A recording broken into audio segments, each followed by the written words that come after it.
Hey everybody, today we're in a Subaru Ascent. We're going to be showing you how to install the ProClip angled mount number 855430. Now, before we get started, there are a couple things we want to mention. First is this does use some double-sided tape.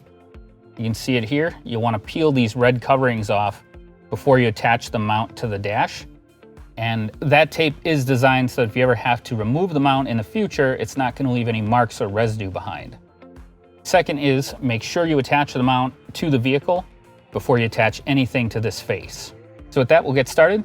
This mount is going to attach in two different places along the vent here.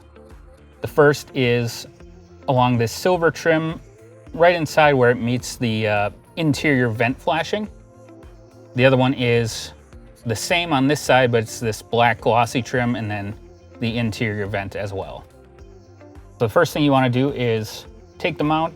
The ProClip USA sticker goes on the passenger side, and you want to take this cutout groove here, and that's going to go rest right in the inside where these two seams meet.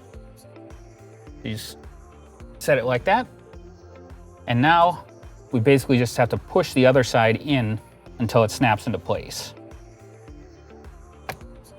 There we go. Now we have a nice solid mounting platform for a custom ProClip device holder. We hope this video has helped. Have a great day.